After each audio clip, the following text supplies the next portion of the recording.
Hello বন্ধুরা, কেমন আছো? আশা করি ভালো আছো। আবারও নিয়ে চলে এলাম নতুন ভিডিও। ভালো লাগলে লাইক কমেন্ট করবেন আর সব বন্ধুদের কাছে ভিডিওটা শেয়ার করে দেবেন। পুরোপুরি ভিডিওটা দেখবেন, টেনে টেনে দেখবেন না, তাহলে কিছুই বুঝতে পারবেন না। যাই হোক, দেখতেই পাচ্ছ আমি এখানে আজকের খাসির মাথা কিভাবে রান্না করব সেটা আপনাদেরকে দেখানো হবে। পুরোপুরিভাবে দেখবেন, টেনে টেনে দেখবেন না, তাহলে কিছুই বুঝতে পারবেন না। যাই হোক, আমি বড় বড় করে আলু কেটে নিয়েছি। এখানে আলুটাকে কেটে নিয়ে ভালো করে ধুয়ে নিয়েছি। ধুয়ে নিয়ে এখন কড়াইতে ভাজা বসিয়ে দিয়েছি। আলুটা যেতেই হোক আমি একটু লাল লাল করে ভেজে নেব। যেমন মাংসটা রান্না করা যায় তেমনভাবেই করতে হবে। অবশ্য সবসময় আমরা তো মাংসই খাই, তা আজকে একটু চেষ্টা করে দেখলাম যে একটু মাথা খেয়ে দেখি কেমন লাগে। তো সবাই বলে মাথা নাকি খুব টেস্টি হয়, তা কিন্তু দেখলাম সেই বুঝে আনলাম, কিনে এনে তারপর বাড়িতে ভালো করে কেটে বেছে কুটে নিয়েছিলাম। এবার নিয়ে এখন আমি আলুটাকে ভালো করে ভেজে নিয়েছি, একটু লাল করে, দেখতেই পাচ্ছ। অবশ্য আমি এটাকে প্রেসারে দিয়ে দেবো, যার জন্যে একটু মানে পুরো নরম করবে না আলুটা। লবণ দিয়ে একটু ভেজে নিয়েছি। এবার আমি একটু ফোড়ন দিয়ে দেব। এই দেখো, জিরে ফোড়ন দিয়ে দিলাম কড়াইতে। এবার আমি যে মশলাটা কেটে রেখেছি সেটাও আপনাদেরকে দেখাবো। এই যে এখানে আদা, রসুন আর শুকনো লঙ্কা 3-4টে, আপনারা যেমন লঙ্কা খাবেন তেমন দিতে পারবেন, কোনো অসুবিধে নেই। আমি এখন এটাকে পেস্ট করে নিয়েছি মিক্সচারে। পেস্ট করে নিয়ে এখন আমি কড়াইতে দিয়ে দিলাম। এবার এই মশলাটাকে ভালো করে ভেজে নিতে হবে, কাঁচা গন্ধ ভাবটা যাতে না থাকে সেই বুঝে ভেজে নিতে হবে। অলরেডি আমি এখন ভেজে নেব। যতক্ষণে পুরো ভাজা ভাজা না হয়ে যাবে ততক্ষণে এটাকে নাড়তে হবে। অবশ্য পুরোপুরি ভালোভাবে নাড়তে হবে যাতে পুড়ে না যায়, সেইটুকু একটু খেয়াল রাখতে হবে। দেখবে আমি যাই হোক এখন ভালো করে নাড়াচাড়া দিচ্ছি। দেখবে পুরো এই মশলার ভিতর থেকে তেলটা পুরো ছাড়া ছাড়া হয়ে যাবে, তখনই মনে করবে যে এটা ভাজা হয়ে গেছে অলরেডি। যাই হোক, দেখো আমার মশলাটা অনেকটাই হয়ে গেছে, যতটা ঝোল ভাব ছিল। যেটি হোক, এটা ঝোল হতো না, কিন্তু একটু জলটা বেশি হয়ে গেছিলো বলে যার জন্য একটু ঝোল ভাবটা হয়ে গেছিলো। অসুবিধা নেই, আমি মশলাটা যেহেতু ভেজে নেবো তেলের ভিতরে ভালো করে অলরেডি নাড়াচাড়া দিয়ে ভেজে নিতে হবে। আর তার আগে আমি যে মাথাটা নিয়ে এসেছিলাম ভালো করে কেটে কুটে গুছিয়ে নিয়েছি পুরোভাবে, সেটা আপনাদেরকে দেখাবো। যেই হোক, তার আগে আমি মশলাটা কষিয়ে করে নিই। অবশ্যই এই খাসির মাথার টেস্টটি পুরো আলাদা, মাংসর থেকেও মাথার টেস্টটি ভালো লাগে। আপনারা অতি অবশ্যই একবার খেয়ে দেখবেন, তাহলে বুঝতেই পারবেন। যারা খায়নি তারা বুঝতে পারবে না অবশ্য মাথার কি টেস্টি। দেখো আমার মশলাটা অলরেডি ভাজা হয়ে গেছে। বাকি যে মশলাটা করে রেখেছি, আমি এখানে দুখানা টমেটো নিয়ে নিয়েছি আর দুখানা পেঁয়াজ নিয়ে নিয়েছি বড় বড় দেখে। মাংসটা যেমনভাবে রান্না করা হয় সেভাবেই রান্না করা হবে, আর খেতেও খুব স্বাদ। যাই হোক, আমি এখন মশলাগুলো এবারে আমার মশলাটা পুরো ভাজা হয়ে গেছে, একটু লাল লাল হয়ে গেছে, তেল ছেড়ে দিয়েছে। এখন আমি বাকি যেটা ছিল টমেটো আর পেঁয়াজটা, সেটা আমি কড়ার মধ্যে দিয়ে দিয়েছি। এবার এটাকে ভালো করে ভেজে নিতে হবে। টমেটো আর পেঁয়াজটা একদম পুরো থাকবে না, গোটা গোটা থাকবে না, পুরো ঘেটা ঘেটা হয়ে যাবে। এইভাবে ভেজে নিতে হবে অলরেডি। এবার আমি বাকি যা যা মশলা যেটুকু দেওয়ার মতো সেইগুলো আমি এখন একটু দেব।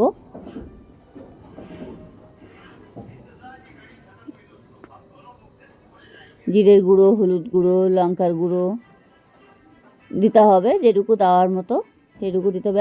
আমি এখন লবণ দিয়ে দিচ্ছি, লবণটা দিয়ে দিলাম।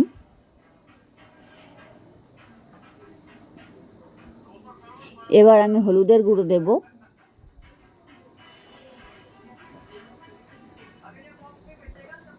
হলুদ দিয়ে দিলাম।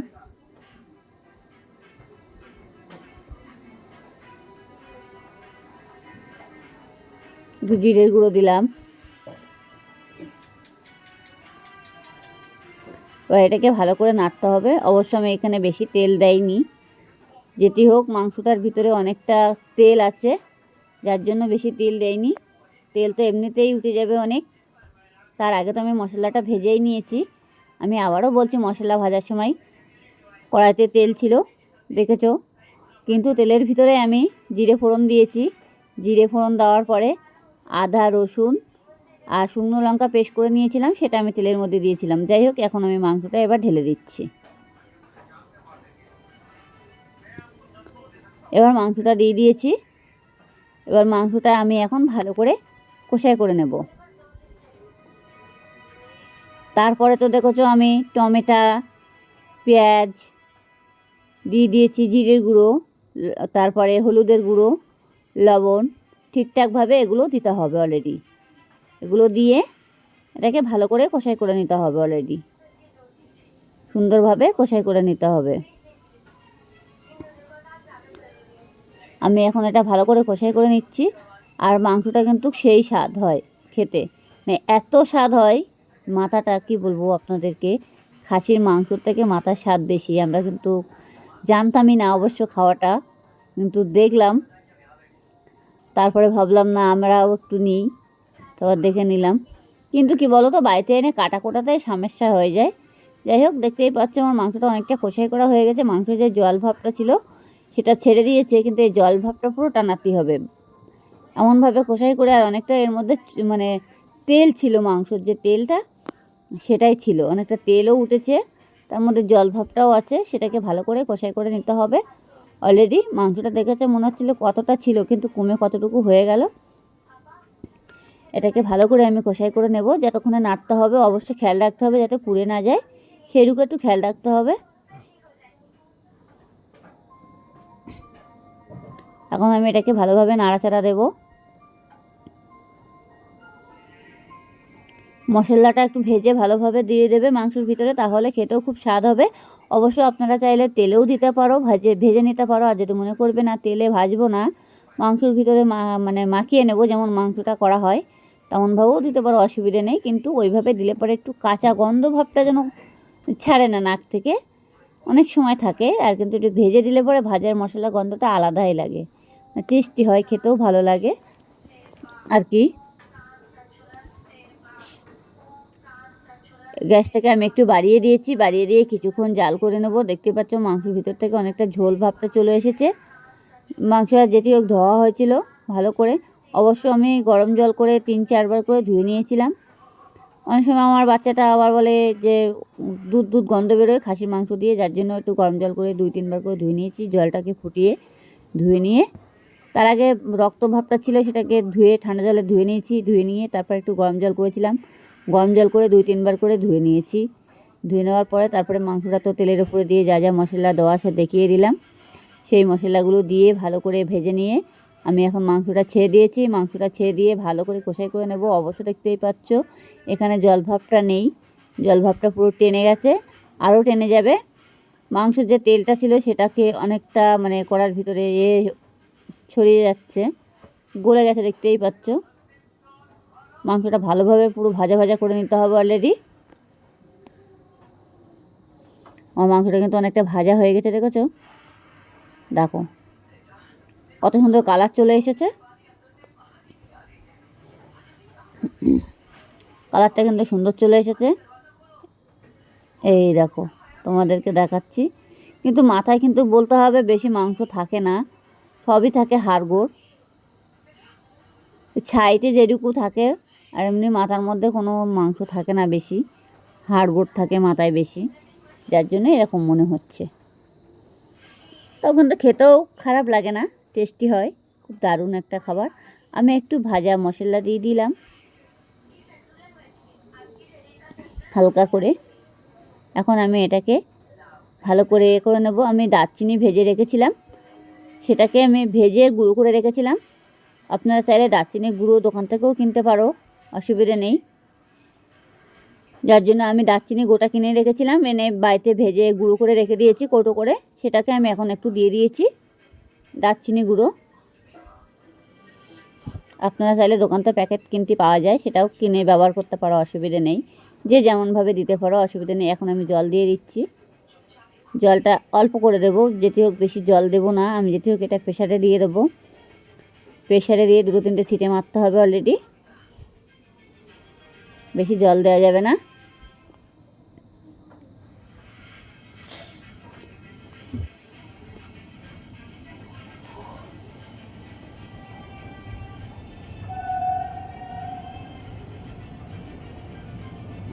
এবার এটাকে ভালো করে একটু হালকা করে নেড়ে চেড়ে নেব। অলরেডি নাড়া হয়ে গেল। এখন আমি প্রেসারে ঢেলে নিচ্ছি। এই প্রেসারে দিয়ে দিলাম। আলুগুলো ভাজা ছিল, আলুগুলো আমি এখন প্রেসারের মধ্যে এক এক করে দিয়ে দেবো। এতে ভুল করে বেশি জল দেবে না, তাহলে কিন্তু প্রেসারে ধরে রাখতে পারবে না, চারি সাইড দিয়ে ভরভর করে জলগুলো বেরিয়ে যাবে। সেইটুকু একটু খেয়াল রাখতে হবে। বেশি প্রেসারের মধ্যে জল দেবে না, হালকা পরিমাণে একটু জল দেবে। আমি যেটুকু দিয়েছি সেই রকম পরিমাণে জল দেওয়াটার চেষ্টা করবে। অবশ্যই প্রেসারে না দিলে মাংসটা একটু শক্ত থেকে যাবে, অনেকক্ষণ জাল লাগবে কড়াইতে করে দিলে, যার জন্য আমি প্রেসারের মধ্যে দিয়ে দিয়েছি। এবার প্রেসারের মধ্যে এখন আমি অল্প করে জল দিয়ে দিচ্ছি। জল দিয়ে প্রেসারের ঢাকাটা আমি আটকে দেব। যে ঢাকাটা আমি আটকে দিয়ে দিয়েছি। এখন আমি 3-4টে সিটি মেরে নেব প্রেসারের মধ্যে দিয়ে। অলরেডি 3-4টে সিটি মেরে নিতে হবে। এবার আমার 3-4টে সিটি মারা হয়ে গেছে। একটু ঢাকাটা ঠান্ডা করে রাখতে হবে। একটু নামিয়ে 10 মিনিট রেখে দিয়েছিলাম। রেখে দিয়ে এখন আমি খুললাম। এই খুলে এখন আমি কড়াইতে ঢেলে নেব। অলরেডি কড়াইয়ের মধ্যে ঢালা হয়ে গেছে, দেখতেই পাচ্ছ। এটাকে এবার কিছুক্ষণ একটু ফুটিয়ে নেব, যাতে ঝোলটা একটু টাইট হয়ে যায়, সেই বুঝে একটু ফুটিয়ে নিতে হবে। দেখতেই পাচ্ছ আমি যেটুকু জল দিয়েছিলাম প্রথমে সেই জলটুকুই আছে, বেশি জল দিইনি। আর এতে জল দেওয়ার কোনো দরকার নেই। মাংসটা কিন্তু সিদ্ধ হয়ে গেছে, আলুটাও সিদ্ধ হয়ে গেছে। এখন বেশি নাড়াচাড়া দেওয়া যাবে না, যার জন্য আমি কিছুক্ষণের জন্য ঢাকা দিয়ে দেব। আমি এখন একটু মশলা দিয়ে দিচ্ছি, গরম মশলা। এই যে গরম মশলা দিয়ে দিলাম। আমার মাংসের কালারটা কিন্তু দারুণ চলে এসেছে, দেখতেই পাচ্ছ। এখন এটা দিয়ে আমি একটু ভালো করে নেড়ে চেড়ে দেবো, চারি সাইডে এধার ওধার করে। আর বেশি ঘেটলে পরে কী হবে, আলুগুলো ভেঙে যাবে। বেশি নাড়াচাড়া দেওয়া যাবে না। অবশ্য মাংসও সিদ্ধ হয়ে গেছে, আলুও সিদ্ধ হয়ে গেছে। আমি প্রেসারে 3-4টে সিটি দিয়ে নামিয়ে রেখেছিলাম 10 মিনিট। 10 মিনিট নামিয়ে রাখার পরে কড়াইতে ঢেলে দিয়েছি। এখন আমি ভালো করে ফুটিয়ে নিচ্ছি। আর একটু বেশি ঝোল করব না, একটু মাখা মাখা টাইপের করব। বেশি ঝোল করার দরকার নেই। আপনারা যদি মনে করবেন যে একটু ঝোল ঝোল রাখবে, সে রাখতে পারো, কোনো অসুবিধা নেই। অনেক সময় এগুলো কী করা বলো তো, জুস করে খাওয়া যায় সেইভাবে। যাই হোক, আমি তো এটা ঘরে রান্না করছি, জুস করছি তো না।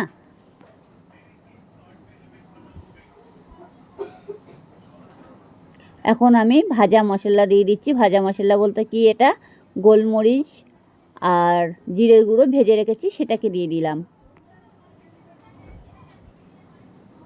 এবার আমি কিছুক্ষণের জন্য ঢেকে দেবো, যাতে গন্ধটা পুরোটাই বসে যায় তরকারির ভিতরে।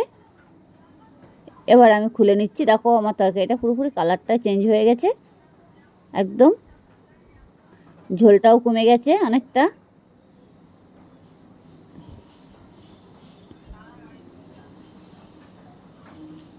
এখন আর বেশি ঝোল কমানো যাবে না, অলরেডি হয়েও গেছে তরকারিটা আমার। তাও একটু চেক করে দেখলাম যে নুনটা ঠিক আছে কি না। না, নুনটা ঠিক আছে। যদি মনে করবে যে একটু লবণটা বেশি দেবে না, সব সময় একটু হাতে রেখে লবণটা দেবে, পরে লাগলে দিয়ে দেবে। নাহলে পুড়ে গেলে তরকারি লবণে তখন কিন্তু খেতে স্বাদ লাগবে না, ভালো লাগবে না। একটু হাতে রেখে লবণটা দিতে হবে অলরেডি। যাই হোক, আমার তরকারিটা কিন্তু অলরেডি হয়ে গেছে। আমি এখন একটা পাত্রে ঢেলে নেব।